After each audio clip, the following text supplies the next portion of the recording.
Eclipses, defenders, presidents that enable white supremacy, naval destroyer accidents, and the resignations of the White House Presidential Arts Committee. Hello world. Hello John. You can say that this week has been filled with different and very big news. Let's go over some of this, shall we? First of all, let's talk about the eclipse. My first curiosity, as horrible as it is how many people ignored the countless warnings, stared right into the glaring sun, and permanently damaged their vision. Otherwise, the eclipse was definitely the true definition of awesome, and spectacular experience that it was expected to be. We definitely weren't in an area that would have experienced totality, and we couldn't justify driving a few hours south and dealing with the massive crowds. I did capture some pretty neat pictures with my camera though, but without thousands of dollars in lenses, I was only able to capture pixelated ones after I cropped it. I do hope that everyone was able to experience it in any capacity and be as captivated as did my daughter and I.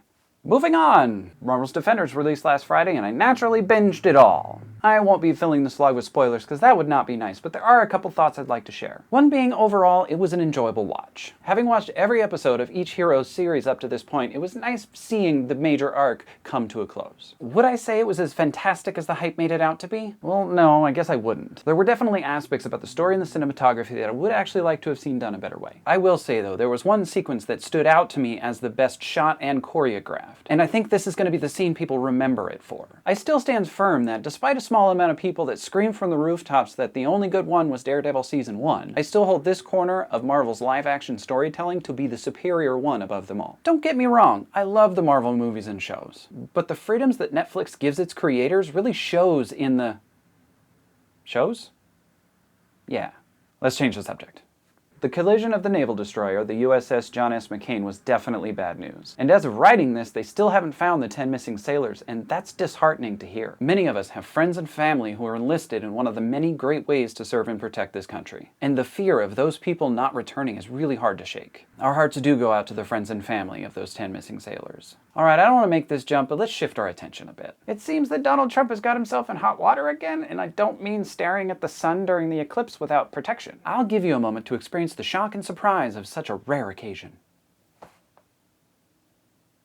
Okay, so this is not the first time this has been retold. It would take a lot of direct and purposeful avoidance in the conversations with other people to be spared from the news of this. Hundreds of neo-Nazi KKK white supremacists flooded Charlottesville, Virginia in one of the biggest rallies of some of the worst kinds of people. Tiki torches in hand, they marched the city and spewed their garbage hatred all over. Not only that, but a Nazi-owned car smashed through a group of very brave people who were trying to stand up to this disgusting hatred, killing one and injuring at least 19 other people. I don't have to spend even a single second on explaining why this was a horrifying event, a horrifying act, and a demonstration of hundreds of people on the wrong side of history. What I would like to discuss is the entire lack of a firm stance from the figure in charge of leading this country. After all the evidence over the course of his entire career, the explanation is very simple. And it's not going to be something that everyone wants to hear. But Donald Trump is a white supremacist. I know, I'm not the first person to make that claim, but we can't just sit around and watch this happen. Keeping to the reality show that is our current administration, it seems another round of get the heck out of Dodge has swept our White House, as the entire remaining White House Presidential Committee of the Arts resigned. We've been fighting to keep the arts in school, to keep museums open, to encourage kids to keep the arts in their lives. And with one fell swoop from a presidential term that was doomed from the start, he has successfully devastated one of the most important things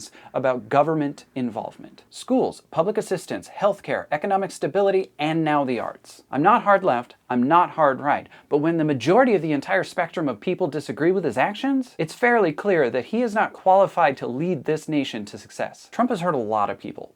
A lot. And as surprising as it may sound to hear, some of the people he's hurt the most are his supporters. That might sound unusual to hear, but anyone who supported him for the lies he told on his presidential campaign are now being ostracized and humiliated by the people who opposed him. You know, and outside of the people that want to remove the rights of other people, a good majority of the people who supported him were just tricked. They saw someone making promises to improve on things they wanted addressed, and were vehement that what the things he was saying was true. I really sympathize with them. Everything I stand for wants me to stay angry with them, but they're being alienated, embarrassed, and bullied in so many other things. People make mistakes, but let's cut them a little slack and give them a chance to make it right. Oh God, that was all kinds of intense. Let's hope that next week won't be so full of craziness, eh? That's all I got, John. Go, sleep, and we'll talk soon. End screen! Sandemonium is nigh. As at the time of this release, it is day after tomorrow. 614 South Madison, Sandpoint, Idaho. $2 at the door. Come and see us. Oh, and I'm Twitch streaming now, so come watch me edit videos and be bad at video games. That link will be in the doobly-doo.